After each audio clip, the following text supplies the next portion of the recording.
This is the future.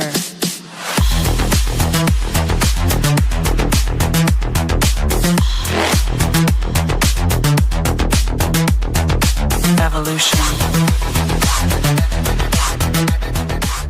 The Crossing Realms Conference launches September 19th and 20th and will dock in Richmond, Missouri.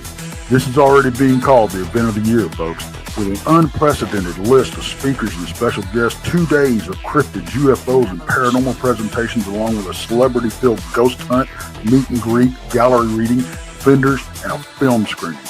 This promises to be both educational and fun.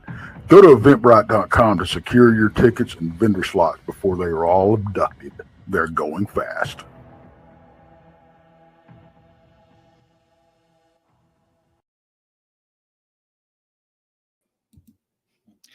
Hello, everybody.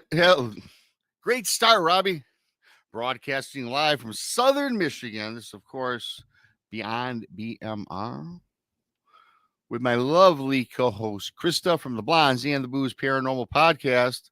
If you're new, please subscribe to the Blondes and the Booze. Bigfoot, Michigan, Texas from Porch. Monica Rollins, Our Paranormal World. Donnie Cho says stuff. Paranormal Paul. Truth or Tinfoil. Yes, please subscribe on YouTube. And you know, those tickets are going fast. We're going to touch on the conference in just a minute here briefly as it's getting close, less than 2 months away.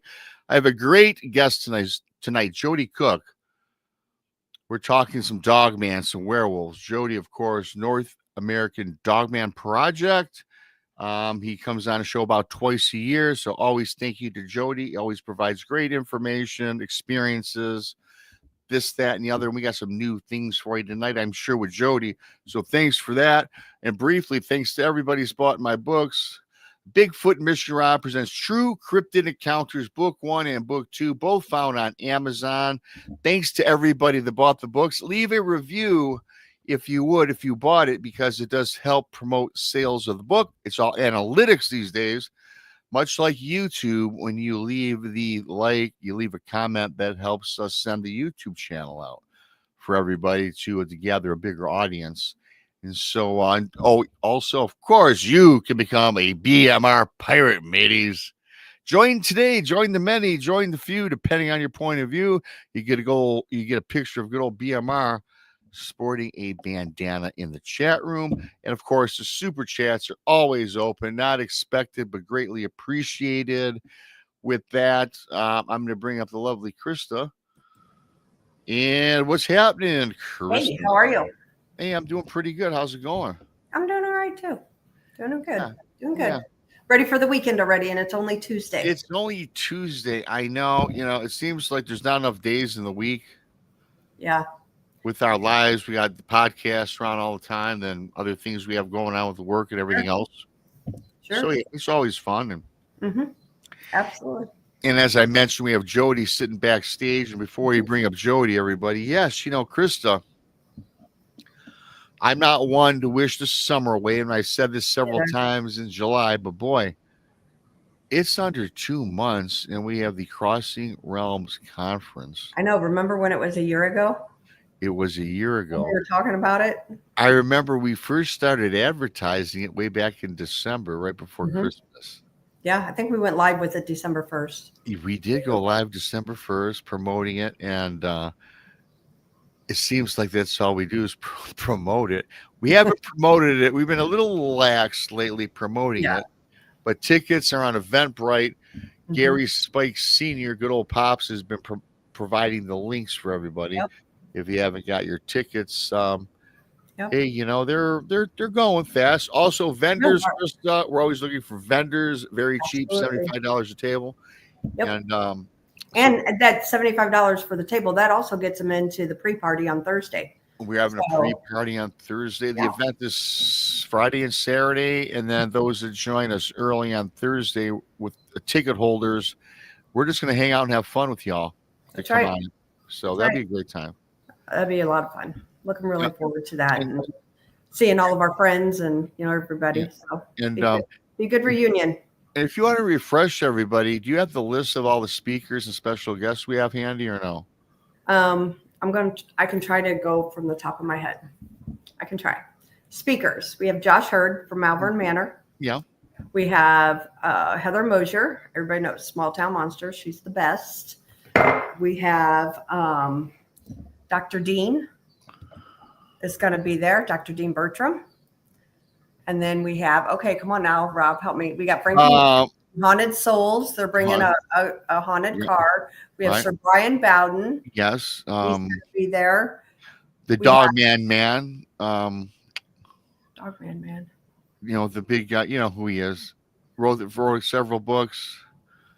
Friends with Hellbent Holler.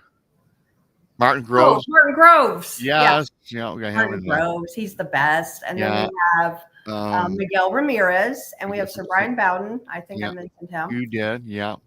Okay, I think I got all the speakers, didn't I? Yeah, and then and we've got some special guests too. We have a butt ton of special guests, and I got to tell you, like, I feel honored and privileged that all of these people want to come to our conference, not concert. So it's just it's amazing that the love that everybody's showing us in the community, honestly, with this. You know, so okay, special guests. Let me think about this now. We have Linda Eastburn. Yes. We have Dana Stricker. Yeah. We have Brent Thomas, Paranormal Portal. Yeah. You got the list up? No, I don't. I'm saying hi to everybody. I'm making you do all the work. That's okay. Well, we have David Glidden. He's a friend of Brandy and mine. He has done several documentaries. Oh, I forgot to. We have Greg Crossing Realms Conference. That's wrong one. Greg Ogles. I Greg don't Ogles have the will list. be at the conference. Yes. And then, but he's a speaker. And then, oh shit, I can't remember them all. And I apologize for anybody that's out there, but I know like we've added Harley Owens. Yeah, okay. We've added D.A. Wysong. Yeah. We've added the Half-Inch Wrench Crew, and they're bringing the ambulance that they turned into the Bigfoot mobile. So that's going to be really freaking cool. Yeah, that's going to be cool. I believe Natalie Smearman also, she's going to come with Greg Ogles. So yeah. So needless to say, we've got a lot of popular people and some people not really known, but it doesn't matter because oh wait, I forgot one. Who? It hit me. One of my favorite people. Your favorite people. Will Lunsford. Will Lunsford. Will Lunsford. God, how can I forget Will? Yes, the Falk Falk Monster Hunter. Yes, absolutely. Yes. So anyway, you guys, most of you guys know we have a great lineup, a lot of guests. It'll be a great time. A lot of information can be shared. It should be a good time. We kick back, and I can't wait to meet everybody that participates on our channels and meet everybody. So yep, we're really looking forward to seeing everybody. Thank you, Miranda. Thank you to Miranda for this super chat. You're awesome. So we botched that up quite badly. We're gonna have to go revisit that for the next show. Yeah, no kidding. So, but nobody wants to hear us advertise the conference anyways, because we have a great guest, and I'm gonna bring him up here in looking forward to this. 2 seconds. Jody's ready. Jody Cook. Hey, Jody. Hey, how you doing?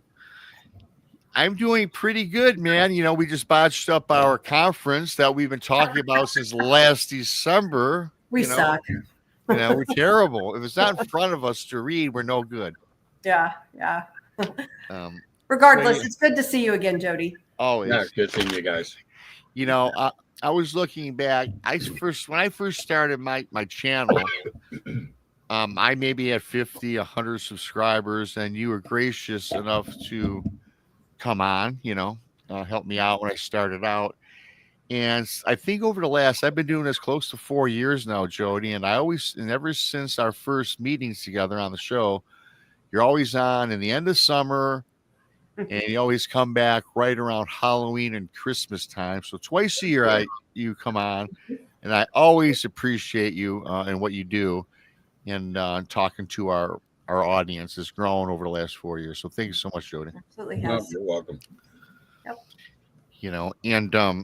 So we'll get it kicked off, and I'm not going to do the usual, hey, give me your bio, this, that, and the other. You with the founder of the NADP, the North American Dogman Project, and this and that. And, of course, we're going to talk a little Dogman, Werewolf, and Cryptids, maybe some Bigfoot. But I did want to ask you, and correct me if I'm wrong, if I remember, we haven't covered this in quite a long time. didn't you?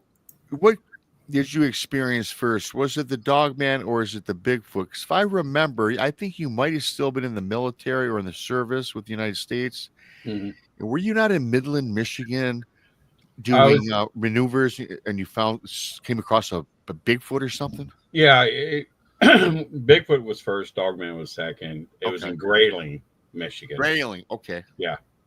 And I mean, there was a couple other different experience that happened there at Grayling. I'll tell you, I mean, it had nothing to do with cryptids, but it had a lot to do with UFOs okay, on this one. But yeah, you know, how can I explain this?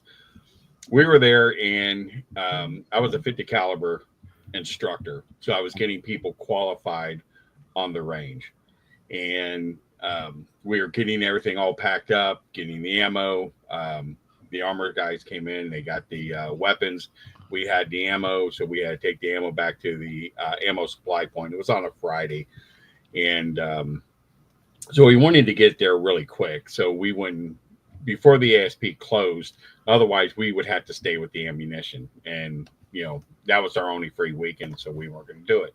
So we decided to kind of go off road at the time, which is a big no-no on a military reservation. You don't go off road, unless it's in a training area or so forth. And we're going down a hill, and the tree line's getting kind of thick, and so we got to one point where we basically stopped because the trees were getting very close together, and we couldn't get the vehicle through. So at the time we were in, the military had these old Blazers, and they cameled them up, and you use it just for daily purposes and things like that. So when we got to the point, we decided, okay, we can't go no further, put the vehicle in reverse. There was a driver, myself in the passenger seat, and two guys in the back. So at the time when we were getting ready to back the vehicle up, something moved. It, like you're looking at it, it came from left to right. Okay. So we thought maybe we hit a tree, or just a vibration or something, maybe knocked down a dead tree or something like that. But it was a Bigfoot. He was, I don't know, maybe 12, 15 feet in front of us. He was pretty close. Couldn't see his feet, but we were able to see from his thigh up. I mean, he was about 7 feet, so he was pretty big. Reddish brown color. He had a lot of distinction about him. That was kind of showed that maybe he was an older Bigfoot. okay, Some of it was he had no hair on his chest. You were able to see his skin tone, like up on his shoulder, parts of his arm, his head, like towards the back and so forth. A lot of the hair was somewhat missing, and the skin was kind of scaly looking, and it kind of like an animal with mange or something was the best way to describe it. Very human face, very thick brow. He did have a sexual crest. The nose was very flat, massive jaw, looked very human. I mean, that was the thing. He looked very, very human. Now, when he looked at us, and I guess it might have been maybe from the sunlight, but his eyes were like a blackish red color. I don't remember seeing any pupils, any white or anything. It just looked black and red, and it, like you said, the sunlight could have made it look like that, reflection off of it. No smell whatsoever. That was the thing. No smell. But his body, I mean, he was cut. I mean, his body was muscular, very muscular. The arms, his chest, I mean, his stomach, broad shoulders, very thin waist going down, muscles in the legs, long fingers. But it was, he was like Neanderthal looking, more or less. You know what I'm saying? But he was cut pretty good. But when he moved, he kind of like glide. It was like a glide. It was the best way, like just a glide motion, like he was just on air, and we're looking at him, he's looking at us, and then he just moves in. It was very short, maybe 3, 4, 5 seconds at the most. So we end up backing up, going up there. No one says anything to anybody. When we got to the cantonment area, after we dropped the ammunition off, we said, are we going to talk about this? And no one wanted to talk about it. Mhm.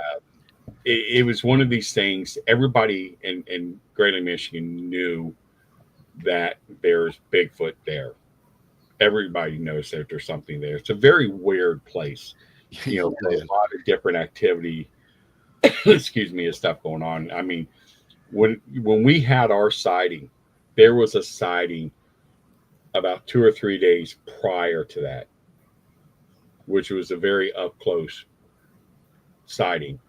And I remember where the range was. We had to basically stay with the weapons on the range. And one of the guys, he kept saying, man, there's something down in the field there moving and stuff. He saw something, no one else seen anything, but he swore there was something large down at the end of the field. And we didn't have night vision or anything like that at the time. So, but like you said, it was a weird thing. I remember my very first time there, and this was like a couple years prior. I remember seeing large footprints, along on the road, because the roads were all dirt. And I remember seeing these prints, and it's just like everybody was joking, "Oh, it's Bigfoot, it's Bigfoot," and you don't think anything of it. No, there's no Bigfoot here or anything like that. It's a military base. There's gunfire going on. Right. Yeah. People out there. So, and then I was on guard duty one night, and how it's set up there's a road that goes down, and the road breaks off to a fork. Okay. So you're on the opposite side. You're in a bunker, like right between the two fork roads, watching just the one road coming in. And everybody had to do guard duty that night because going into the area. And this was on it when we were out in the field. And I remember hearing grunts of something going from left to right, right to left. There were bears there. We know that because we seen bears, and I just took the grunting as probably a bear, where they'll go back and forth. But just going through research and talking with other people about how Bigfoot can mimic other animals, like birds and coyotes and bears and things like that. So I don't know. I still classify that sighting as a bear. It could have been something different. But another strange thing we had happen there was they had a tank range where they were, firing tanks there. And we had to bring ammunition out to the tanks. So when we got there, the range master, halted all, firing until everybody, dismount from their vehicles. Everybody needs to go back into this, building, and you stay in the building. And they came in, shut all the shades and everything. Don't look out, don't do anything, stay where you are and stuff. So we were in there probably for about like 2 hours. Okay. And it was hot as hell. And they let us out. Okay. And so one of the guys sat there and said, Sergeant, what happened? What went on? He goes, well, the firing was disrupting communications with the shuttle. Okay. So we're in a lower area. The highway's like kind of up and over. So there's like no way the firing would have disrupted communications with the shuttle. So there was a guy there that worked for like AT&T on his civilian job, and he's like, no, it doesn't work that way. Right. It doesn't work that way. The only thing that sorter flares or something like that, or some type of electrical activity or something in the sky, that interrupts communications, not firing a tank and so forth. So the next morning, this was again on a Friday. So Saturday morning, everybody goes up and we go into town, get breakfast and stuff, and then in the newspaper was like, massive UFO sightings Wow. the night before. So Okay. we're thinking, well, there was a lot of UFO sightings in the area. They didn't want the firing to take place to make us look hostile and so forth. And plus, the shuttle wasn't even up at the time, so it was just weird. I mean, a lot of weird stuff happens in Grayling. A lot of UFO sightings in that area. I've talked to people who were up at Grayling that sat there and said they've seen crafts on the ground. Wow. And they report it, and they're sitting in rooms for 6-7 hours being interrogated. And the one thing you learn, you just look away. You just look away, because you don't want to be in that situation where you're going to have to sit in a room for hours being questioned. Oh, okay. So you just look away, and that was part of the reason why we never said nothing about our Bigfoot sighting and so forth, because I didn't say anything for like 15 years until I wrote the book Traces of the Grassman. That was the very first time I ever mentioned that story was in that book. Wow. Yeah. Like I said, never even mentioned, never told anybody anything about that whole thing. We just got to think, though. I was just going to say, like Michigan, you got all kinds of weird stuff going on up there, though, Rob, because I've even heard encounters where they come out of the water up there, the lakes. The UFOs come out of the Great Lakes. Yes, they certainly do. I mean, what I've heard and what people have told me. I've never seen a UFO come out of the Great Lakes, but I've seen one in Michigan. And I got to ask you, Jody, too, the reason, and I don't know this, if you were to go ahead on base and start reporting to your commanders or the people above you, I think I saw a Bigfoot, would they send you on a psych eval, or is it something because they kind of have an idea, but they just don't want it to be released to the public? Well, you go through your chain of command, and, if you're on really good terms with, your XO or, your company commander or your platoon leader or something like that, they'll stop it. And they'll say, look, don't, don't take it any further, because you don't want the scrutiny. Because when you go up for promotion, that's going to be in your file. Okay. Things like that. So you don't mention anything. And like a lot of veterans, excuse me, don't ever mention anything until after, they're out of the military.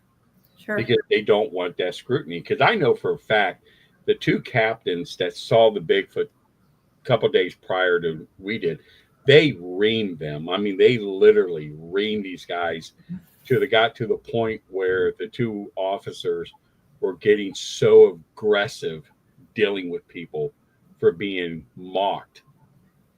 So do you think, Jody, that they did that to them because they know there was a Bigfoot, but they're trying to make them look crazy or, not sane? Or the thing of it is that there's so many Bigfoot sightings at Camp Grayling is they want you to focus on your mission.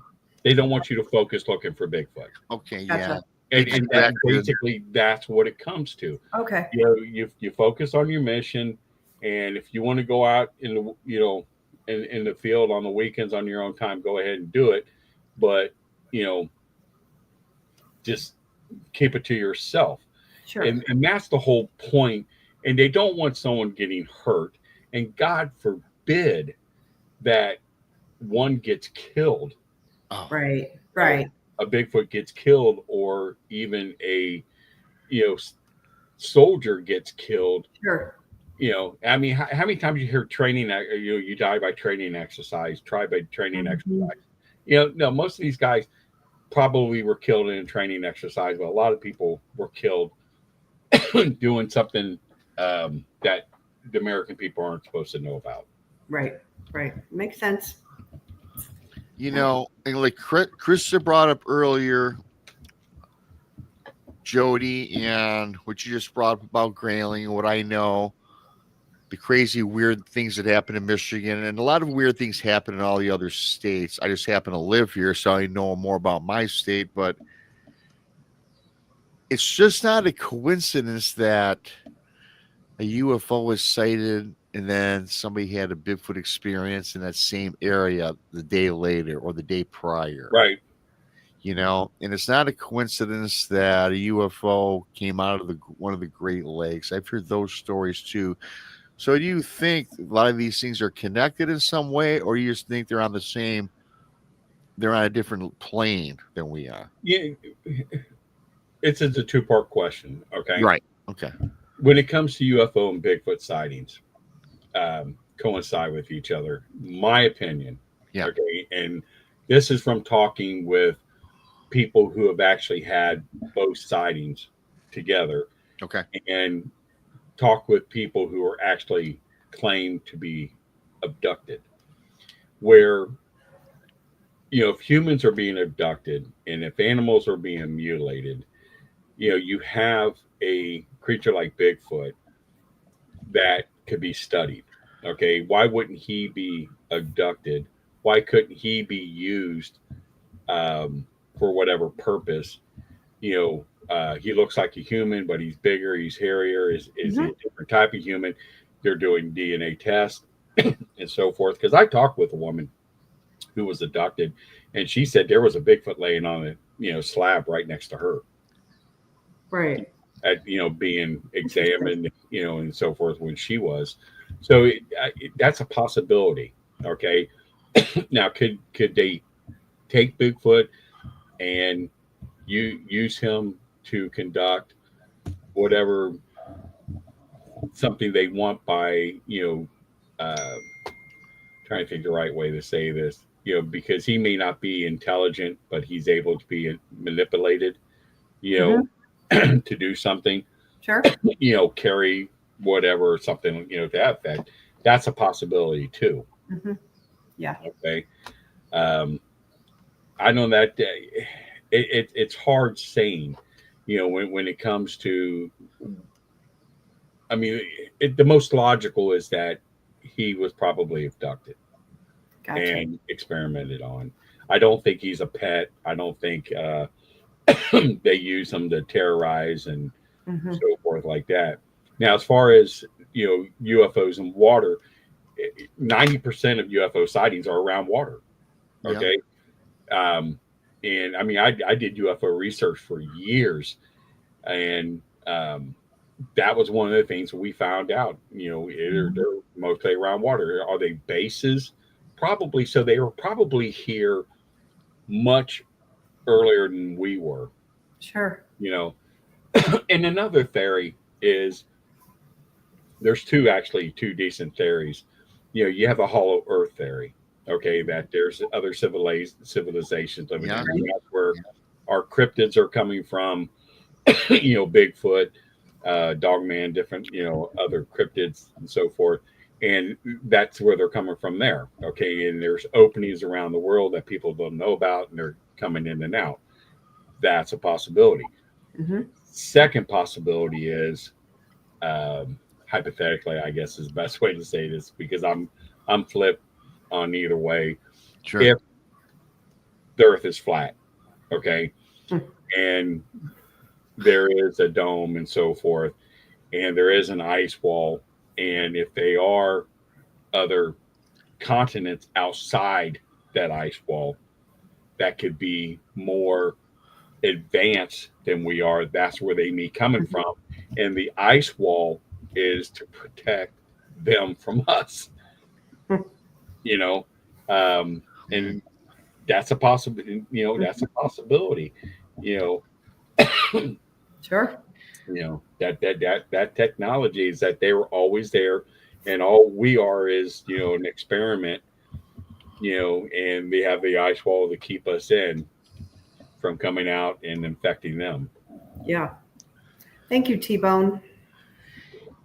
Yes, thanks, T-Bone. 10 new pirates, courtesy of T-Bone. And since we said thanks to T-Bone really quickly, thank you to Miranda, and thank you to Paranormal NL Podcast and Blog Team, Boots on the Ground, for their super chat. So thank you. I'll be on her podcast too. We're recording sometime in the future in August. But anyway, thanks you guys. Appreciate it. So reverting back to Grayling and the Bigfoot, it kind of some of the things you said remind me kind of mine just in a little bit. It sounded like yours was kind of, you looked like it was more human than animal looking, correct? If I'm not mistaken. The face was very human. The body was ape. Okay. Yeah. Because of the body structure and stuff. Yeah. You know, when we saw the back of him when he was moving off, you notice on a silverback how the muscles kind of go in to like a V on the back. It was like that. That was the thing that kind of reminded me more of an ape, was his back. He had a buttocks. I mean, he had a buttocks, you know, right. And so forth. So that's why he was able, I guess, to stand more erect. But his back was just so broad, and with the light hitting it, I mean, it was just, you know, coming through the trees and so forth. It was really ape looking. Yeah. Mm-hmm. You know, really ape. But like I said, the eyes were dark. There wasn't fear in his eyes. You know, it was like wisdom. I mean, he was not afraid. He was cautious because of the look on his face. I mean, his mouth was shut. He didn't, you know, make any type of sound, didn't show any teeth or anything like that. He just, you know, when he was looking at his head was kind of like, you know, tilt a little bit. But he was moving on, and he kept an eye on it the whole time. He was moving back, you know, moving out of the way. Wow. Do you gather just from that brief experience that he's seen humans before? I mean, he didn't give you a dumbfounded look, right? It was no, because he had to, and you know, he had to see humans before. And he was very cautious, I think. And, you know, the vehicles, I think he's very cautious of the vehicles. I think things puzzle him, like when humans are inside of a vehicle. I think that's puzzling to them, because they don't know what.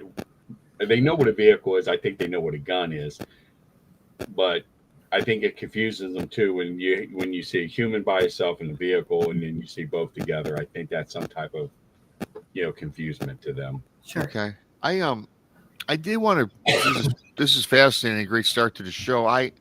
There's two people that I've spoken with since I started doing this, you know, about Bigfoot and all these cryptids, and two of these people, I haven't spoken with them in maybe over 2 years. In fact, the first person that told me this has since passed away about 4 years ago. But both of these people, they lived. One was in Arkansas, and I think the other one might have been. I can't. The state slips my mind, but it might have been Fort Worth. Maybe I'm not. Again, it was two accounts, and they live close to a military base. And I found it odd when I first started talking to the person, especially the one in Arkansas. I don't know what the base is. Now, I don't know what the military terms are, but maneuvers or like you were doing practice, you're on a mission, and they were setting off. They were firing weapons, but they were blanks. Mm-hmm. Maybe they were, I don't know, again, what the terminology is, Jody. You know better than I. Right. But they had things going off, sound like grenades or shells. And this person had actual physical Bigfoot on her property that came out from the brush, from the tree line. You could see them on their proper property from the eye shine. Never really saw a figure or an outline even, but just knew that they were Sasquatch. And it was always happened, though, during these maneuvers. So do you think that because of what's going on with your practice and what's going on, that they get frazzled a little bit and they just kind of they leave their element just to feel more safe. If that makes sense at all to you? Yeah, I mean, when you ever have an ordinance going off in a training, and you're in an area where they are, you know, if they're used to it, they'll ignore it. I believe. I think they will, but they're also would be curious about it. You know, because it's their area, so they're always going to watch humans. That's the thing. They will always watch a human. I think they mimic a lot of stuff humans do. Um, I think. Well, let me put it this way: we've got a cemetery here in Cincinnati, and I can't think the name of the president that's buried here. Harrison, Henry Harrison. Okay, and his tomb's like right up the street here, but right on top, if you go up some wood or some steps, rock steps, there's a cemetery there, and I think the last person buried there was right before the American Civil War. So it's a very old, with the really neat tombstones and so forth. Really beautiful place, especially in fall. It's really beautiful.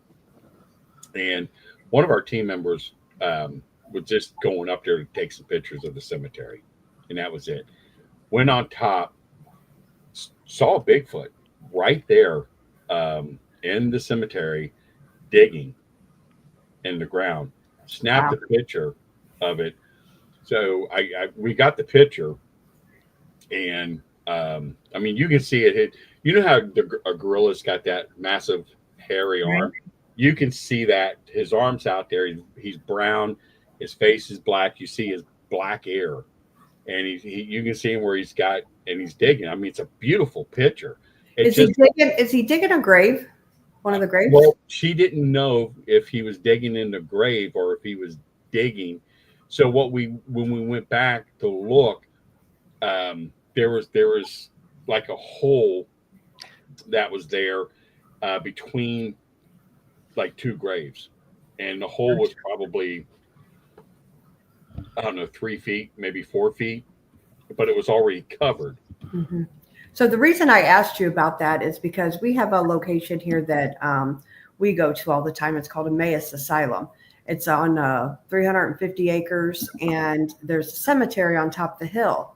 Mm-hmm. And the cemetery, the graves they're only like 2 feet down. They're not very low down. However, last time we were there, we went out in the woods.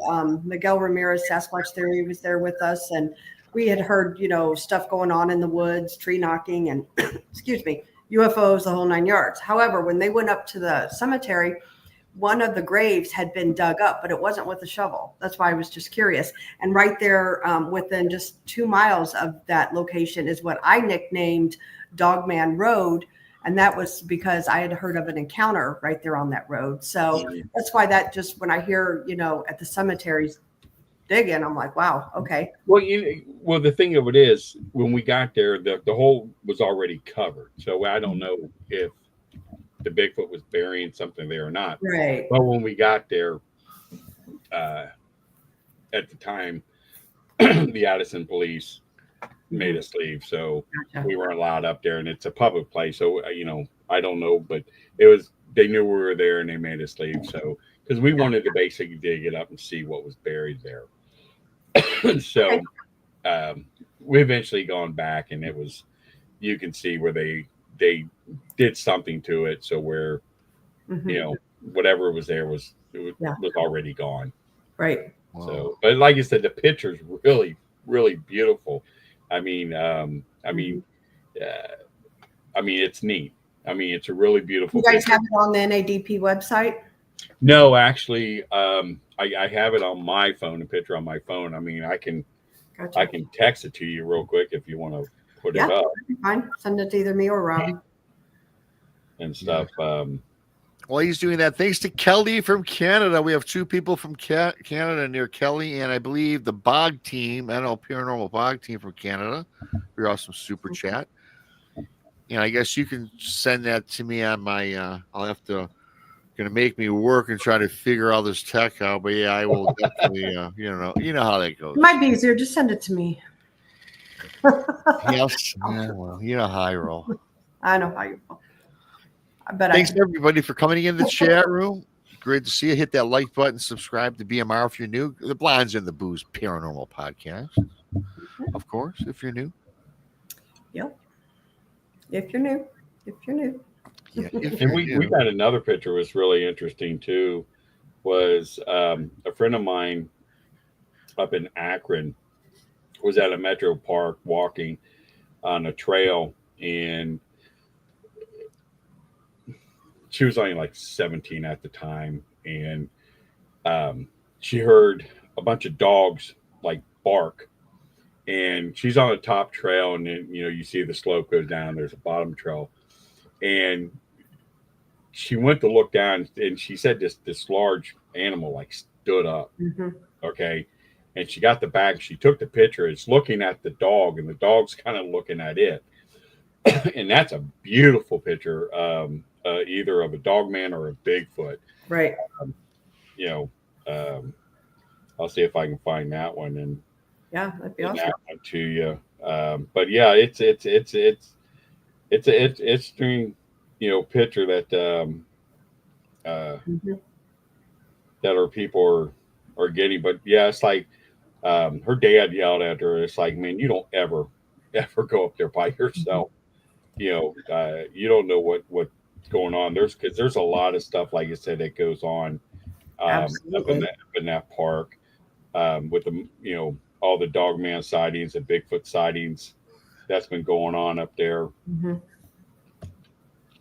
Do you think, as a rule of thumb, and I'm sure this is an obvious question, it's probably not safe to go solo out, whether you're camping or researching? No, you don't. I mean, I always tell my people, never go out by yourself. Right.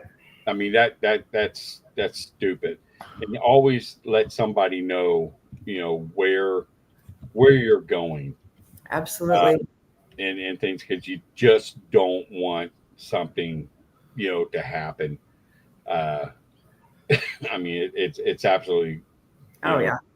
I mean, I know Bigfoot researchers that go out by themselves and they'll stay all night, and it's just like, no, don't. That's crazy.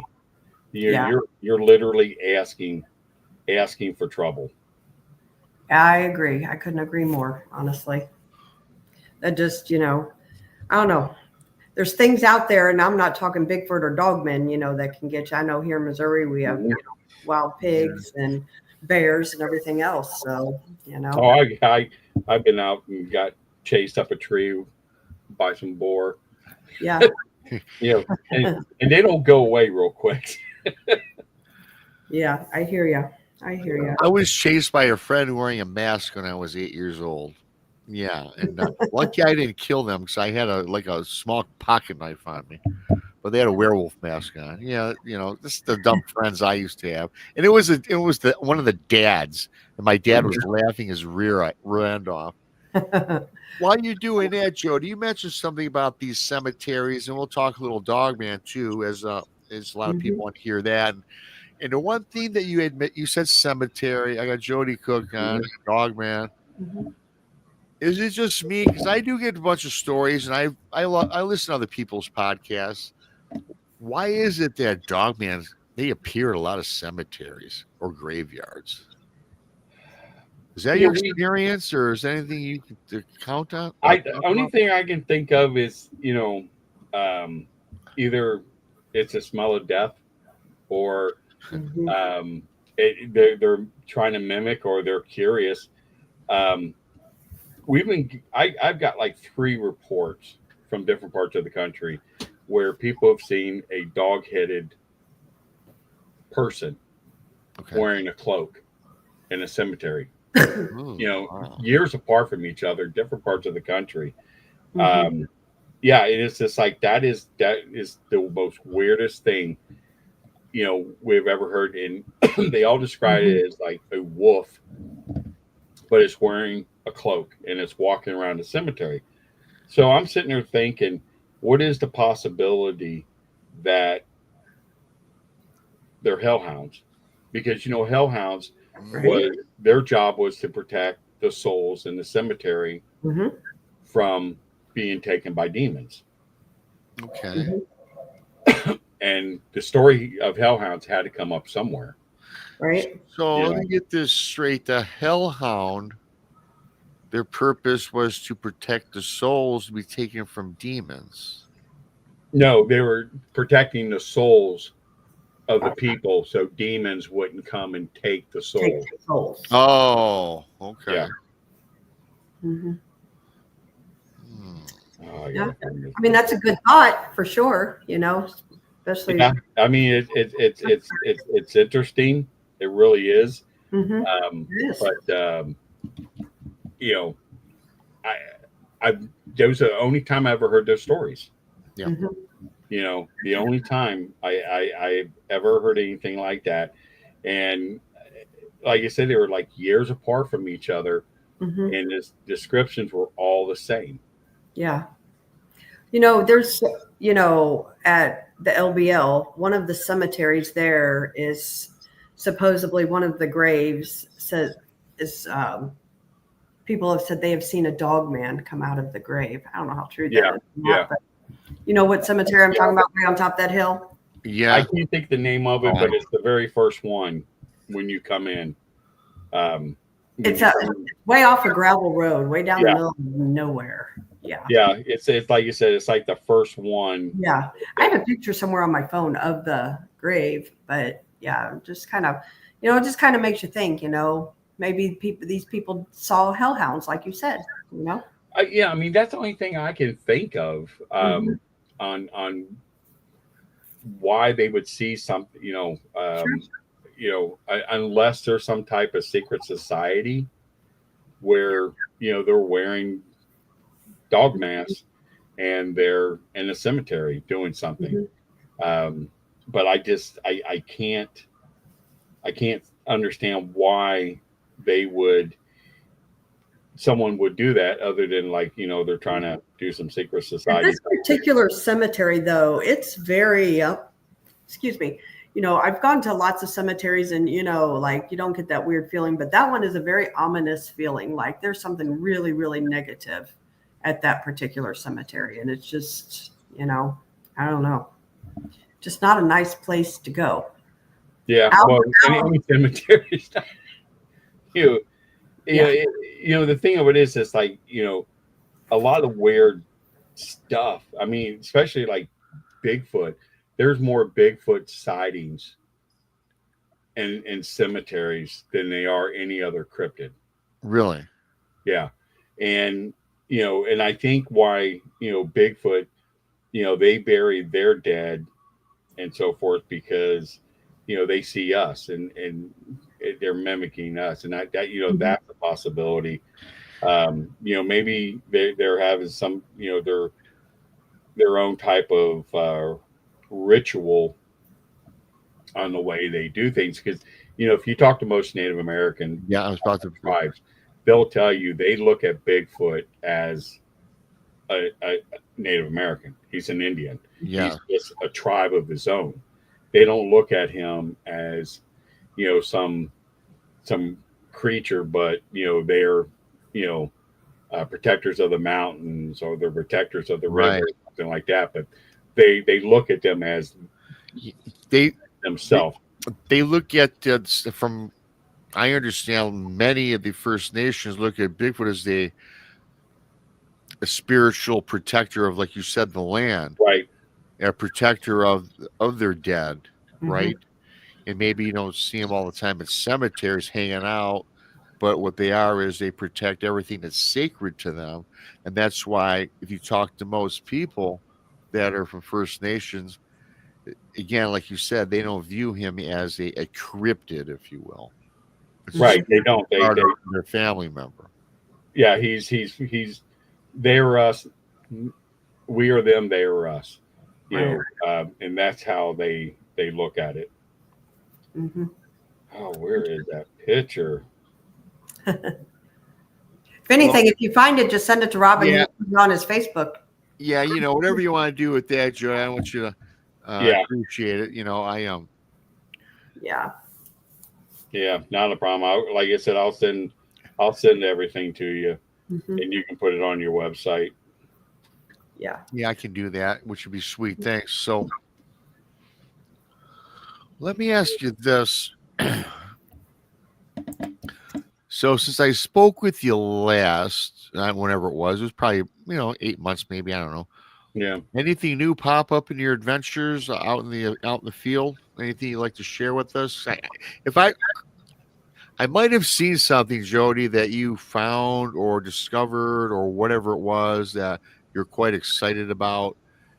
And I didn't find what podcast you were on or anything of that nature, but something recently you came across that it seemed like you were charged up about a little bit. Is that something different or? Yeah, we had a couple come to us.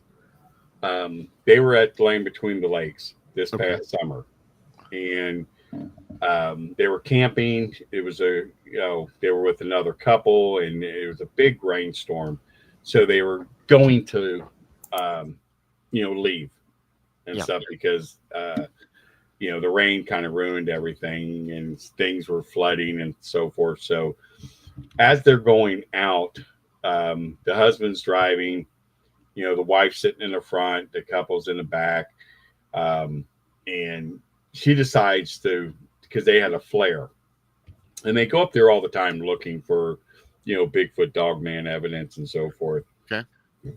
So she turns this flare on, and they're going real slow. They get a signature. Okay. And right away, she's like, stop. Okay. So they turn the video part on, and they get 20 minutes of this Dogman, and it's behind a tree, comes out, and it's like standing there watching them, and it's kind of moving back and forth a little bit. But there's something that's in the video that the body's kind of moving other than the arms and the leg. Okay. It was just really, really weird.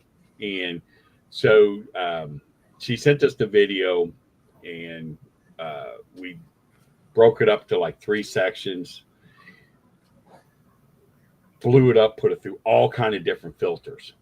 Okay. And end up getting some really good images. You can go on our website, www.northamericandogmanproject.com. You can see them on there. What it was, she's holding a pup. Oh, wow. Yeah. And, like you're standing there and you got your child in front of you, and the back's up against you, and you pick the child up by the arms, and what's the child normally do? Brings its legs up and tuck it in.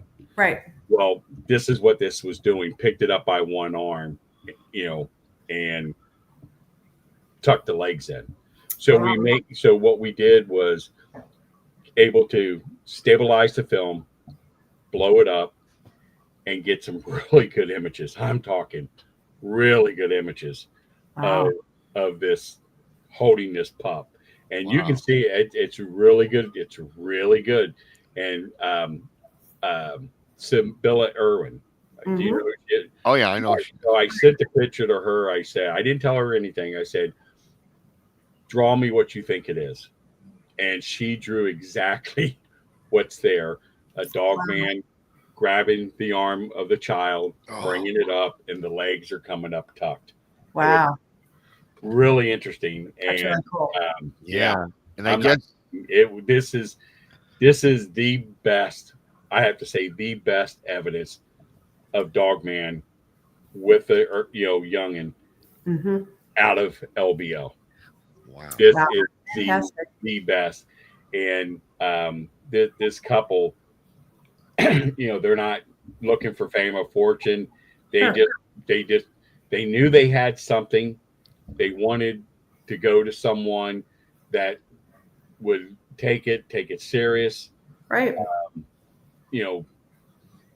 Try to do the best they can on the film. And we were, like you said, we were able to do a lot. And they sent it to someone else that is very, very well known. Okay. Okay. And excuse me, that had it, couldn't do anything with it, was surprised me that they weren't able to do anything. I don't think they wanted to fool with it, to be honest with you. Mm-hmm. But if they would have done it, they would have seen what everybody else says, and they, you know, and so they gave it to us, and we, like I said, we did good. We did. Do you know, like the general vicinity there at the LBL that was captured? Just general. I don't know it at the top of my head where it was. All I know, it was in the Tennessee part going into Kentucky. Okay, so I know someone actually right in that area that actually watched a dogman crawl across the trace there. Mm-hmm. Right in that area, and it crawled. Yeah. Yeah, I talked to a guy that has property, and he had a white one. I mean, wow. This thing is literally white that was on his property, and there's a school bus that stops at the road that's by his property, and this white one would come up and sit on top of the hill and watch the kids get on and off the bus. He said it was like clockwork. It was there in the morning watching the kids, and he came back in the afternoon when the kids were getting off. Wow. And at one point, he was able to get another picture of it where it was by the well. Mm-hmm. And it's kind of his head coming out looking, which was kind of interesting picture. You could really see that there is definitely something there. But yeah, this is like right there in LBL. Wow. Yeah, well, outside of LBL more or less, but it was that close. But yeah, this thing was snow white. Wow. Literally. There's just so much weirdness out there at that place, you know. There's a, like, I think the road's 22 that cuts through LBL. I think that's what it is. And majority of all the dogman sightings are on the north. Majority of all the Bigfoot sightings are on the south. And there's an old, I think like a whiskey factory, or it made booze. That's all I remember. And people would say they would go in there and see Bigfoot licking the salt off the walls. Ooh. Wow. Yeah. And it's where this manufacturing company that, like you said, made alcohol or something like that. Well, I've heard that Bigfoot does like his tobacco and booze. I've actually heard that. Yeah. We all, right? Yeah. I mean, the thing about LBL is, I mean, especially let's say the massacre at LBL. Okay. And I can tell you this, and JC Johnson, do y'all remember him? I do. Okay, JC Johnson, and I can't remember or Kimbo. Okay, I can't remember Kimbo's full name, but I think you know who I'm talking about. Yeah, I've heard of him too. Yeah, Kimbo. We were the only ones that really were doing LBL investigations in the 80s. Okay, I started it in 1987. It was the first time I ever heard of Land Between the Lakes. Right. Okay, and I heard that from a police officer who claims he was there, took me to the site where everything happened, and then ended up talking throughout the years with other law enforcement that was there. And then everybody else basically came, and then Jan Thompson came out with her story. Yeah. Now, here's part of the problem with the massacre. Okay, which I was truly believing that there was something there. Now I'm to the point where something happened, but I don't think it happened the way this story. I agree. Okay, because when in 1987, the one officer who told me about the story said there was a mother, father, and daughter. No son. Right. I never heard for years, 5, 6, 7 years. Everyone I talked to never mentioned the little boy was there. It was always or another child or a friend. Yeah, or a friend or anything like that. Right. Okay. Jan Thompson came out and mentioned about the boy. Mhm. Okay. Now I know Jan Thompson. I knew her. I talked to her. You know, I think she's a good person. I don't think she had any reason to lie. But here's the thing. There was not a whole lot of information about LBL Mhm. that where Jan Thompson would have been able to get all these different stories to make a story up. Right. Okay, because it was not out there. LBL really did not start kicking off until, probably 2006, 2007, 2008, somewhere around there is when it really started kicking off really, really strong. Bart Nutley came out and did a really good documentary on it. Linda Godfrey was doing a little bit of stuff on there, and then Roger comes and basically just throws everything completely out the window. Mhm. Okay. So, the problem is, I literally talked to 6 different law enforcement officers that were there. 4 took me to one location, 2 took me to a different location. Mhm. Okay. The stories were basically the same, but there's different details everybody had a different detail Sure. about it. So, like I said, at this point right now, if someone was to ask me, do you think the LBL massacre actually happened? I'm going to tell you, no, it didn't. Mhm. Okay. Somebody heard something and the story. Right. Right. And I really think it was Jan Thompson who came out and everybody took that as gospel, which, like I said, I do not believe she would have lied. I don't believe she would have made this up. I believe she was truthful. She was told something, she released it, and that's it. Okay, it went out there. Didn't she hear hers from police officers? Yeah, she heard hers from the 2 police officers that were there, and actually, I talked to one officer who claimed he was the officer that talked to Jan Thompson. Oh, wow. Okay. But I can never confirm that. I knew he was a police officer. He verified, through, badge and ID and all this other stuff. But I can never confirm he was the one that talked to Jan Thompson. But he said he was one of them. Mhm. And so, like I said, and then you take J.C. Johnson, okay, who was doing it way before everybody else. Mhm. Okay. I mean, he started his investigation on LBL when he heard there was an incident that happened there. Now, if there was a survivor like Roger, okay, J.C. Johnson would have heard it. He would have known. Sure. Okay. He would have known that there's something there. But like I said, I mean, I did documentary on it. I really thought there was something there. But like I said, I don't think it happened. And I'm being honest, I don't think it happened. Something happened. Okay. Something happened that went into this story. Right. Okay. It's like we have a deathbed confession from a guy named Glenn who saw one kill 2 people. I mean, he works for the state of Kentucky. Right. We vetted this guy to prove, who he was. And this was in 1979.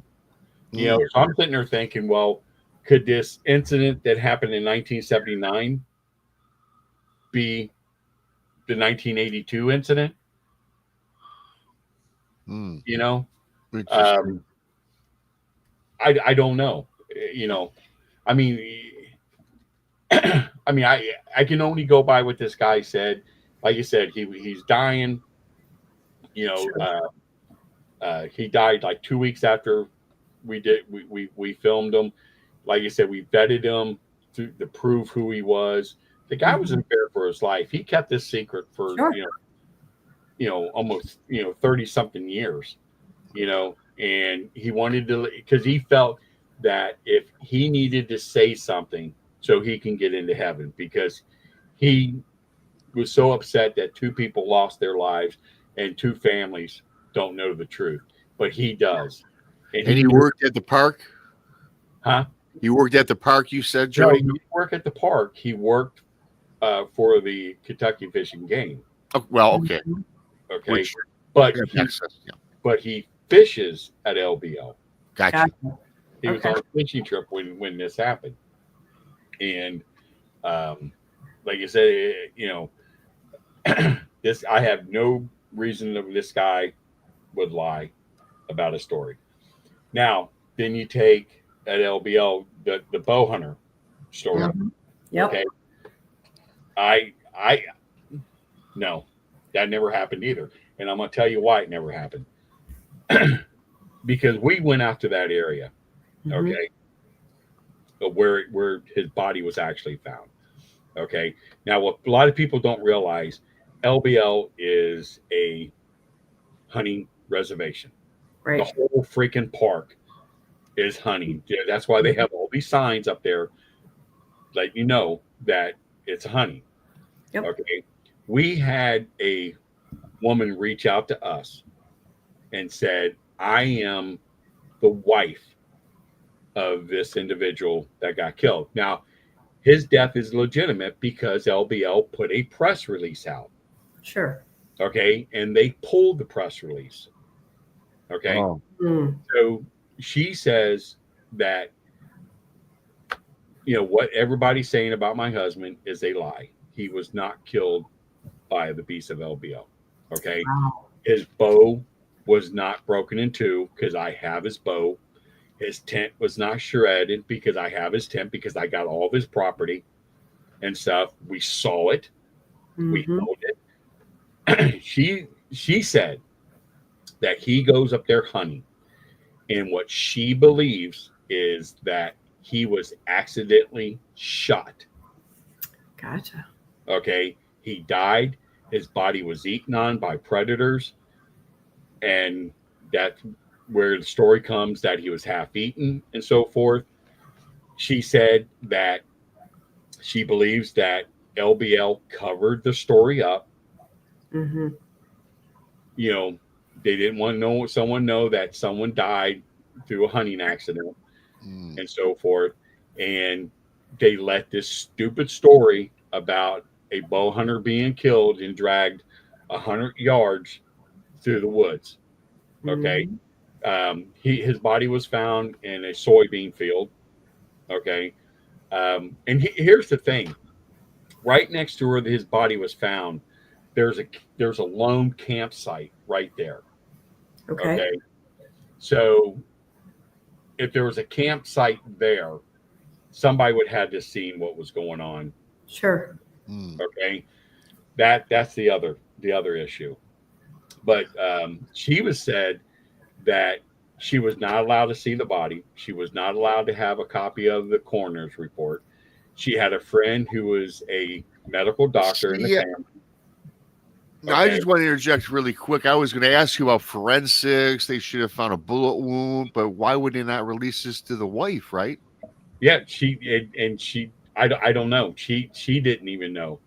And she had a family member that was a medical doctor who she asked to go talk to the coroner to find out what's going on. And she said that family member came back to her and told her to leave it alone. Jeez. And that's exactly what she said. She says, I'm done with this. You'll leave it alone. Yeah, that's kind of so, but like I said, she believes he was killed in an accidental shooting, you know, and either someone knew they shot him and left him there and got scared, or they didn't know they shot him.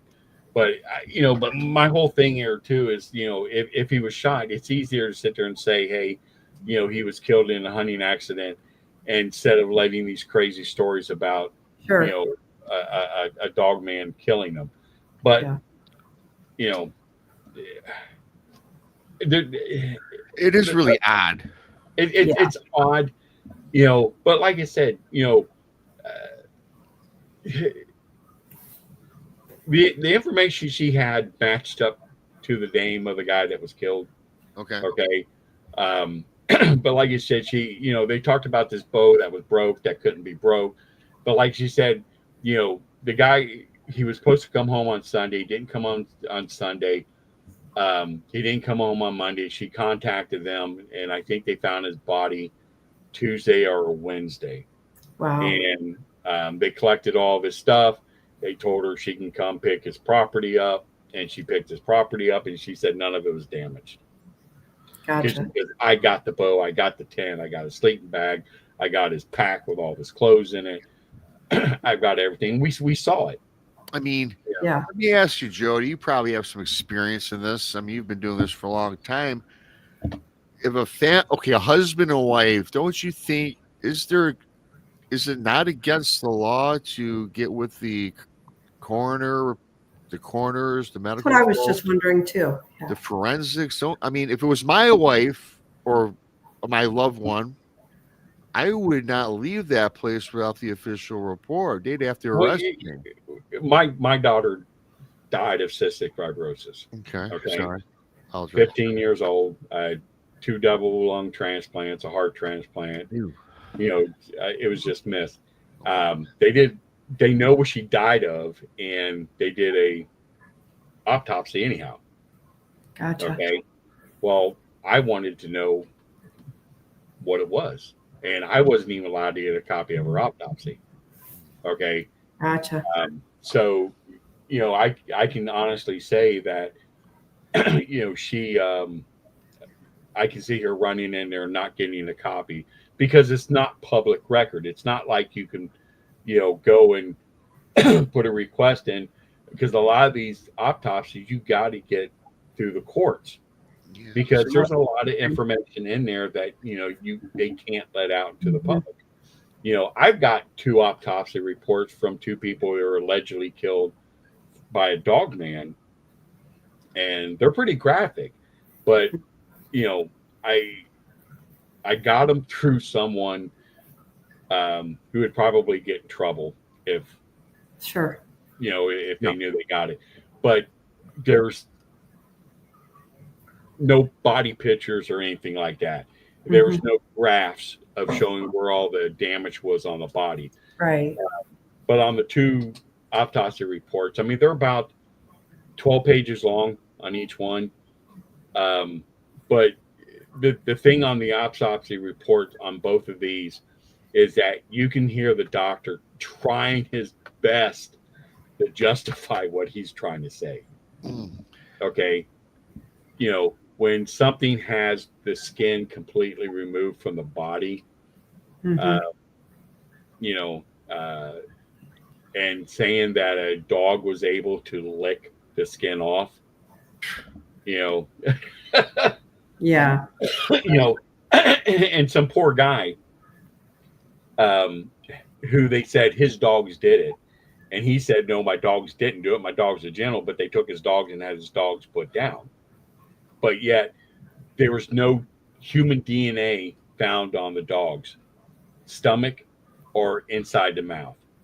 So it's like, well, don't you think you would have done that prior to killing them? Right. Right. You know, so I mean, this whole situation, you know, but it is pretty sketchy. I do know, just going back when my girlfriend died, I wasn't her husband. I wasn't, you know, I knew her for 2 years, and I could not get her autopsy report. I get that. But even as a wife, couldn't anyone just at least tell her, give her peace of mind? Look, he was killed in a hunting accident at least. well, you know, the thing of it is you have to look at it this way. You know, if someone's being killed on a hunting exercise, you know, out hunting, and they know majority of the park is all hunting area, you know, people aren't going to come camping there. Right. That's true. And that I understand. I understand. So that's part of the situation. But yet they just said he died of natural causes, that he had a heart attack, and you know, this was in the press release, okay, that he died of a heart attack and that predators fed on his body for 2 days.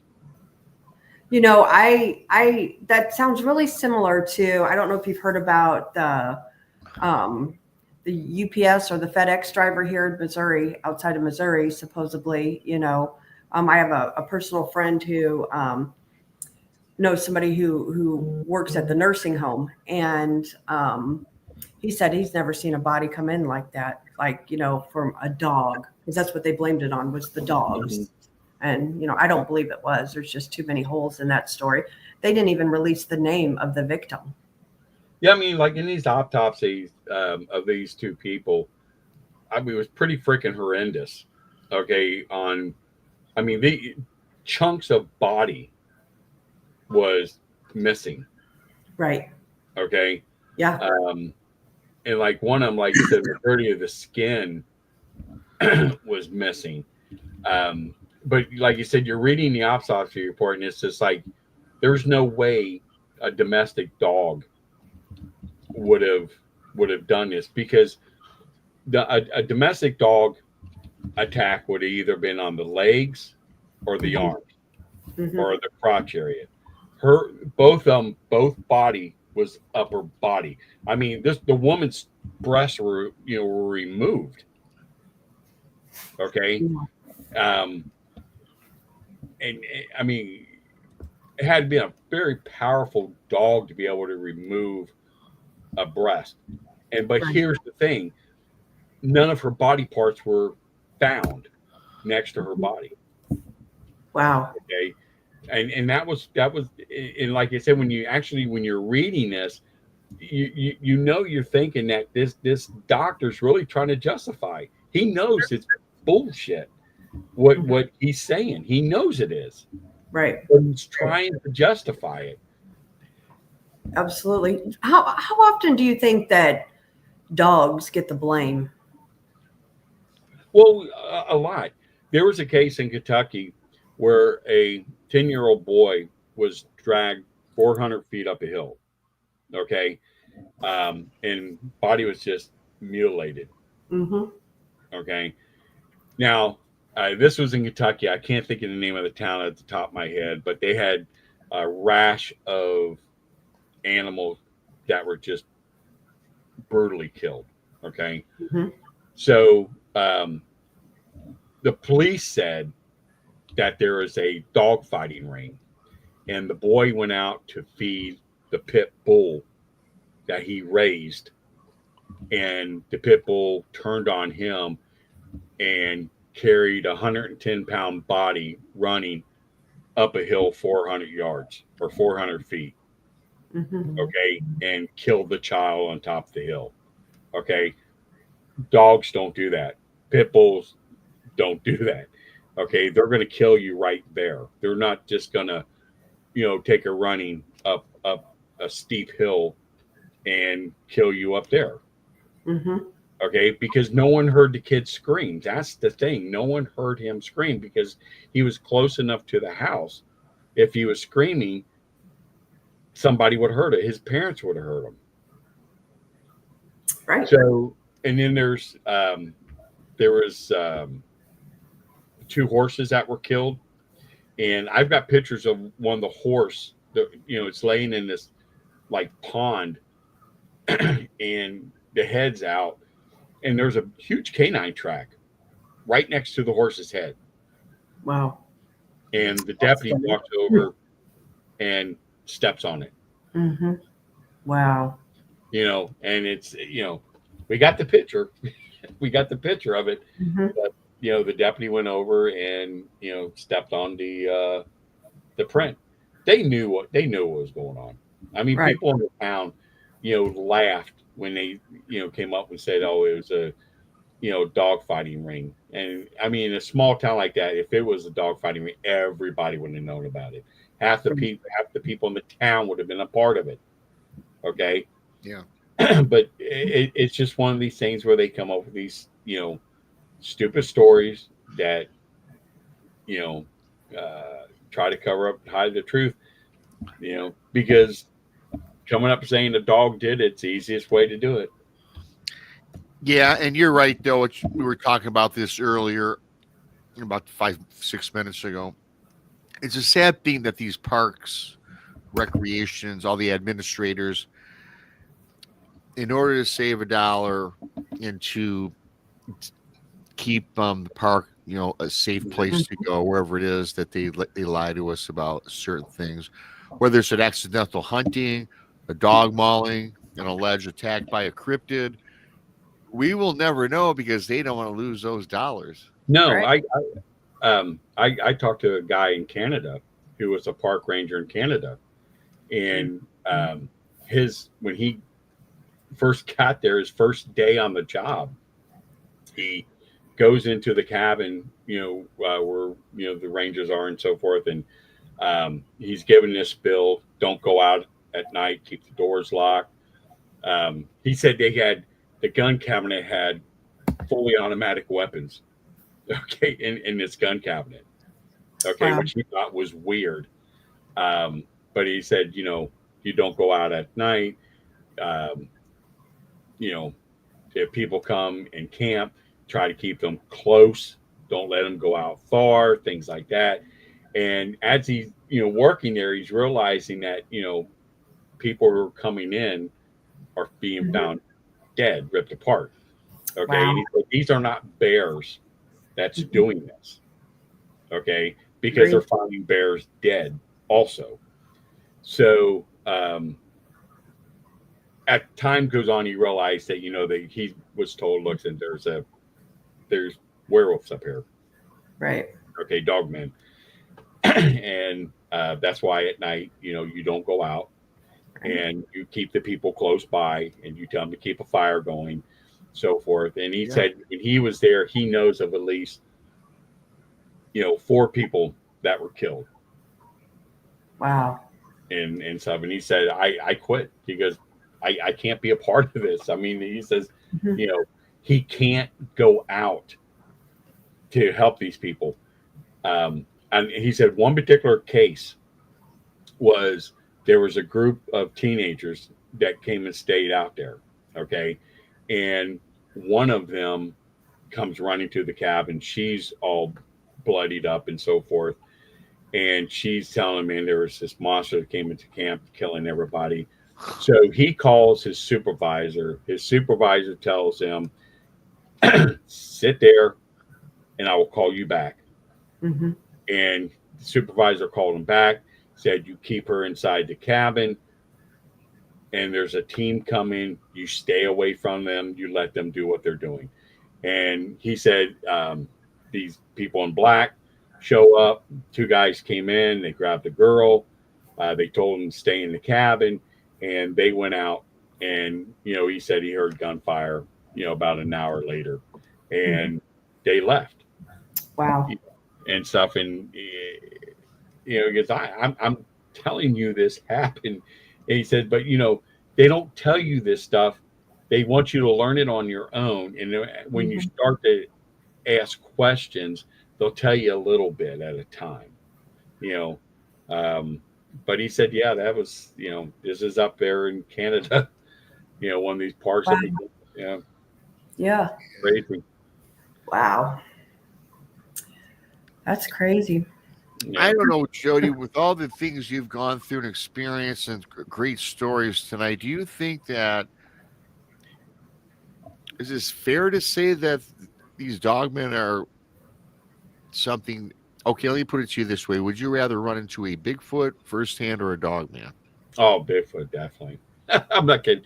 The thing, Bigfoot's docile. Okay, he's not out looking for I hate to say they are not out looking for trouble. Okay, Right. they're going to scare you off. They're going to throw sticks at you, rocks, and so forth. Yeah. They're going to get you out. Dogman's an apex predator. Okay, he's going to hunt you down. He's going to smell your fare. He's going to figure out if you're going to stand and fight or you're going to run and be prey. Mm-hmm. It's one of those things. Um, like you said, it's an apex prey. It's like a bear. Sure. It's like a big cat. They're going to challenge you. Mm-hmm. I get that. Now, it's not necessarily your life is over if you come across a dogman, correct? No. I mean, I've talked to people like this one woman. Excuse me. She was uh, just walking a trail, Mm-hmm. and she saw one standing there, and she said it spoke to her through like telepathy, telling her just keep going, just keep moving, Right. you know. And that was weird. And she said that was weird. It's like it's talking to me, but I see it. Mm-hmm. So I mean that's one case, you know, that's so out of the ordinary. Yeah. You know, where you would hear something like that. Sure. I another case. This is in LBL or right outside of LBL. There was a woman sitting in the living room with her kids. Okay, waiting for her husband to come home. She heard the door open because she left it unlocked. Like you have the living room, and then you walk out, and there's the hallway, and you go down the hallway probably 6-7 feet, and the front door is right there. Okay, so when someone comes in, you can't see them until they come in. Sure. So she heard the door open. She says, "Hello, honey. We're in the living room." She's in there with the kids, and she said, "This werewolf." And this is exactly what she said. It was a werewolf standing there, looking at them. She grabbed the kids, you know, went and hide behind the couch because it was the closest thing there, and so where the kids couldn't see, and it looked at her, and she said it walked out. Just literally walked out. You know, so they are incidents where people have had encounters where they weren't hurt. And there was one where two girls were out, and they saw one, and they ran back to their car, and this thing was trying to get into the car. But she thinks it was more trying to scare them than it was trying to actually get into the car. But she said what was so weird is that, you know, their door handles were the kind you just lift up on, and it's like it knew how to open the door, try to open the door. Yeah, they're intelligent. Yeah, you know, which was weird, you know. Yeah, that's weird. I've heard those. I've heard similar stories. I've heard the stories where a dogman literally was running 45 miles an hour on the side of a car looking in and projected that maybe it wasn't mind speak or telepathy, projected to the driver, you know, I can get you, and just gave him that scowl. I mean, even though it has an elongated nose and snout, it still was able to make a curl in his sinister grin. And I tell you, I've never heard of a dogman encounter or story or whatever you want to call it that was like a friendly one. It was always them suggesting, you know, I'm here to scare you. Right. I might not get you today, but I can get you whenever I choose. I know where you live. I have your scent. We had a Baton Rouge police officer call the website, or, you know, send a message, and we, you know, with his number, and we talked to him. You know, he should, you know, said, look, I'll verify, I'll send you copies of, you know, where I worked and everything. So this guy's going down this road, okay, and he sees something in the road, something huge. He knew it wasn't a bear because they never seen, you know, a bear in the area. He saw the tail. He's, you know, it's a dog, okay, it's a huge freaking dog. So he threw his siren on, whoop, whoop, you know, trying to get this thing to get up and move. He said it stood up because it was eating something, roadkill. Says it stood up, arms come down, and he turns like this, and he looks right at him. All right, now he threw his dash cam on. Okay. So he's backing up. It's coming towards him. So he starts to get a little bit faster backing up. The thing got on top of the car and was hitting the windshield. He said it was like a fist hitting the windshield. It busted the windshield. So he threw on his brakes, pulled the car around, and just threw this thing off. Okay. So it's all on dash cam. So he gets to the department. He calls his shift sergeant, says, "You got to come out. You got to look at this dash cam." So they go in, they pull out the SD card in it, and look at it. He tells them, "Go home, come back tomorrow, and we'll take care of everything." So his car's out there all damaged, right? So he goes home, comes into work the next day. Okay, doesn't see the car anywhere. Okay, talks to the shift sergeant and says, "Well, what's going on with the video? What are we going to do?" And he's like, "What are you talking about? What video?" He goes, "The video I showed you," and it was like they were threatening him. Just leave it alone. Nothing happened, and he got to the point where they told him either he had to go take a psychological evaluation to determine if he's stable enough for his job or resign. So he resigned. He's working for another department now. But, he said they had it on dash cam. They saw it. They knew it was there, and he said they covered that up real quick. And they were ready to throw him under the bus. He goes, my shift sergeant came over to my house for Christmas, Thanksgiving. He was there for the birth of my child. They were friends. And that whole incident changed everything. He goes, I don't even talk to him now. This guy was my best friend. Wow. It was one of those situations. He goes, he's waiting for that day where he comes and says, look, I believe you, but you have to understand my position and stuff too. But he said never happened. Wow. Wow. Yeah. So that was like the Lugaroo, I guess is, what he was basically describing there. But he said, he said it looked like the werewolf from The Howling.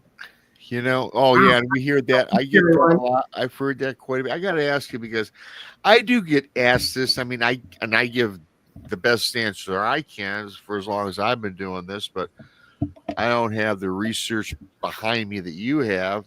And I got to ask you, when somebody asks you, Jody, or I just want your thoughts, no one has to ask you. I guess I'm asking you,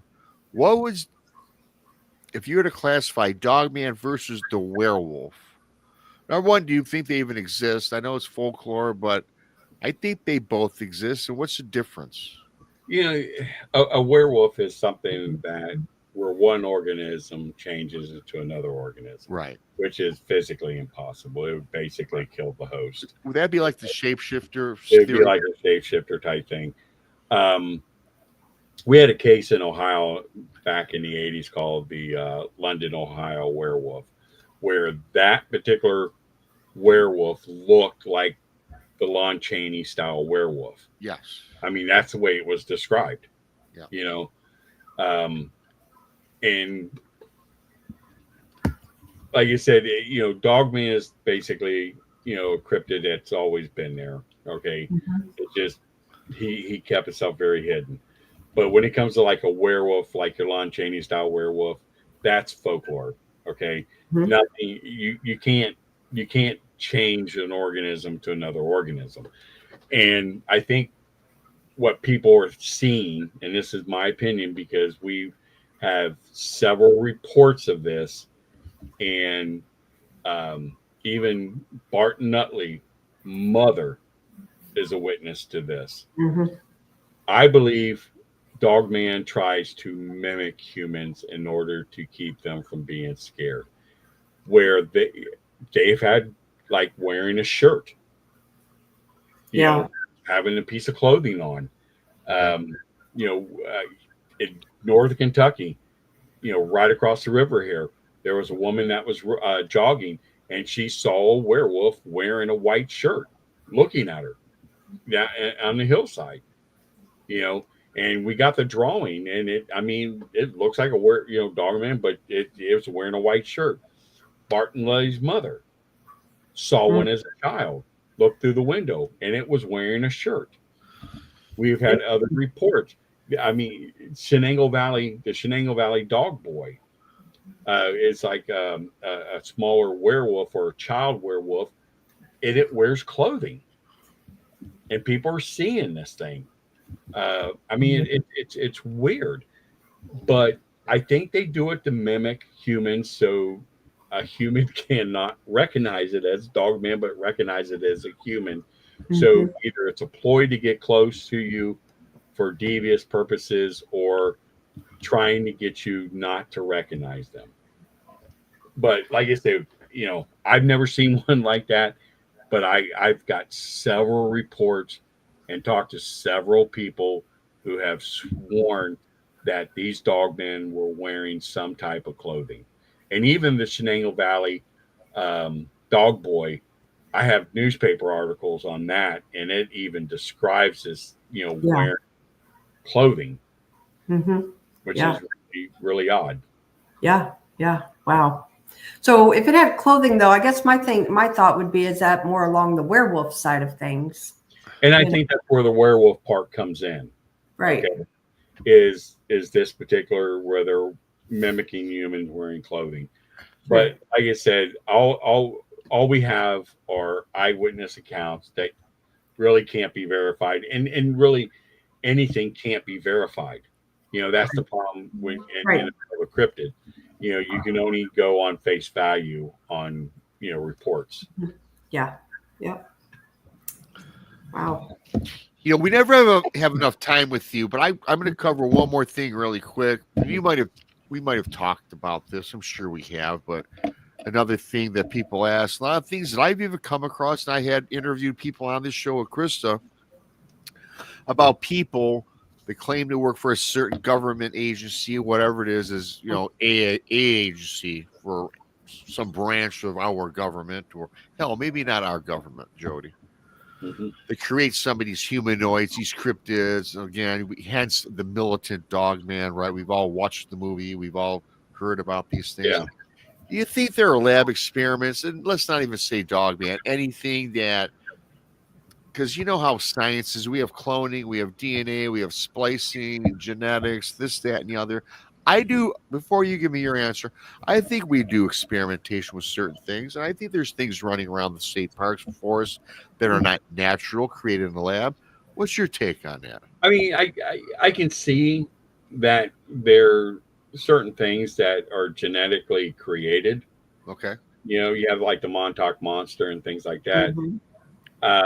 If the government can take it and weaponize it, they're going to do it. Okay. Example. You all know the story about The Exorcist. Well, it was a little boy, not a little girl. Right. But Andrews Air Force Base has possession of the whole bedroom. Okay, that's in a secured area. So why does the United States Air Force have possession of the bed, the dressers, the chairs, everything that was in that room, other than trying to weaponize it? Okay. So can they catch a dogman, catch a Bigfoot, and try to weaponize it? Put a chip in its head to make it do whatever you want. Right. It's a possibility. I mean, our government has done some pretty crazy things, and I can see them. If it's going to give us advancement on the battlefield, go for it. But don't create something that you're not going to be able to control. Right. When you start dabbing in black magic or the paranormal or even in the cryptids, something's going to happen. It's like that movie Cabin in the Woods, where the government facility, has all these different weird creatures and things, and they all get out. It happens. I'm sure it does. I'm sure there's some facility where they have a captured Bigfoot or two living in some type of environment, and it doesn't realize where it's at because it's so big that it's able to survive, and they let it hunt and feed. There's water running, so forth, and they have a artificial sky for night with stars, things like that. I'm sure there's something like that. It's like that movie Iceman Cometh, where they found the caveman, they put him in that environment. That's a possibility. I can see something like that happen, when it comes to certain cryptids. Yep, me too. You know, when you think you know something, Jody, we always say this, you just never know. There's so much going on. Just like we know back, and I know you're probably, I'm guessing, somewhat of a history buff. You know, you had the Nazi Germany, Hitler, they were trying to create the perfect race, but they invented, or they came up and they were feeding their soldiers, trying to make them inhuman in the battlefield, which I guess they were, today we would call a meth, but I guess it was speed they came up with, right? Mhm. They gave their soldiers, because their soldiers fought 24/7, and us Americans were getting defeated.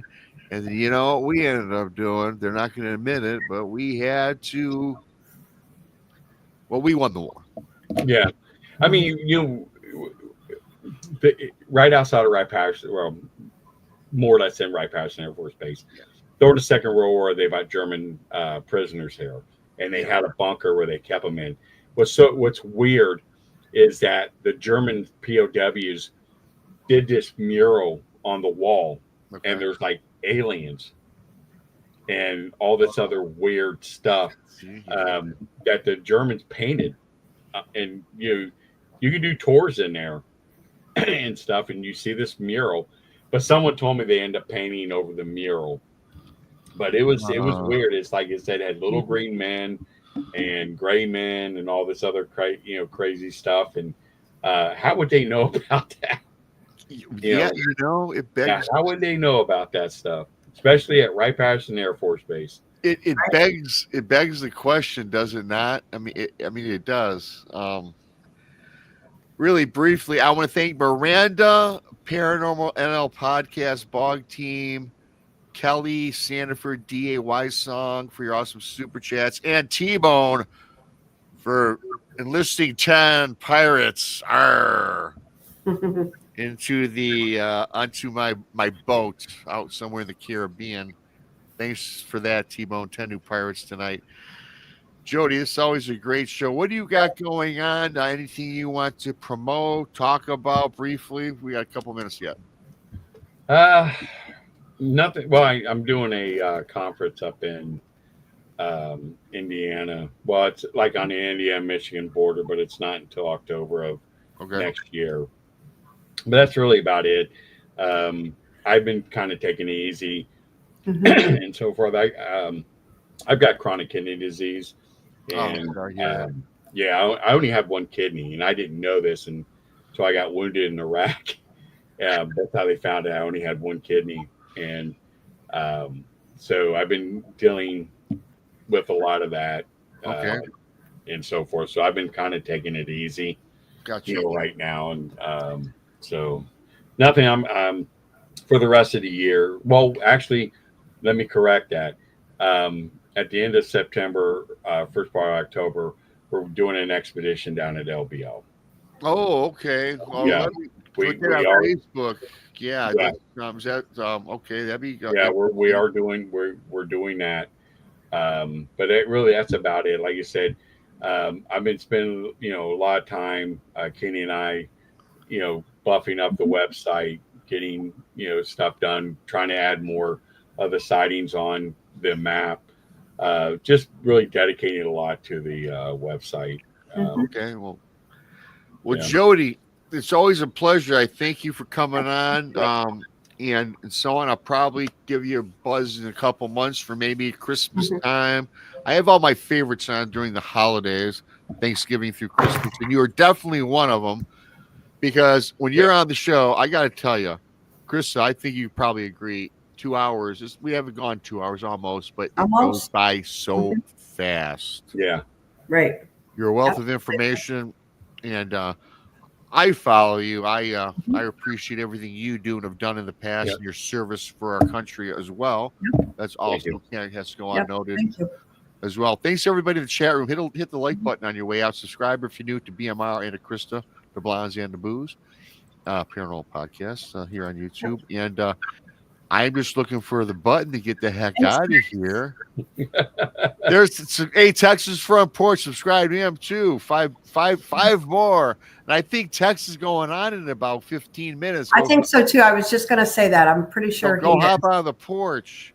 I think I saw that on StreamYard. I don't know what Tex does all the time. Tex Wesson. Yes. But yeah, go check out Text tonight in about 15 minutes. And I'm just looking for the button. Thanks once again, Jody. Thanks, Thank you, everybody. Amy. All for right, coming you on guys in. take care. Amy, thank you, All right. Amy. On See our you. way out. Thanks, All Jody. right, I gotta go. Thank you, everybody. Wow, thanks, Amy, and Text on the late Yeah, that's editions. very nice. Awesome. What a great show. Thanks, Krista. Thanks to everybody. Yep. Thank you. Go See see y'all. Text.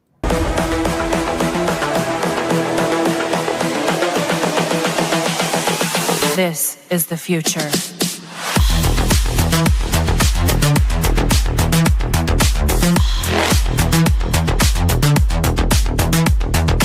Evolution. The Crossing Realms Conference launches September 19th and 20th and will dock in Richmond, Missouri. This is already being called the event of the year, folks, with an unprecedented list of speakers and special guests, 2 days of cryptids, UFOs, and paranormal presentations, along with a celebrity-filled ghost hunt, meet and greet, gallery reading, vendors, and a film screening. This promises to be both educational and fun. Go to eventbrite.com to secure your tickets and vendor slots before they are all abducted. They're going fast.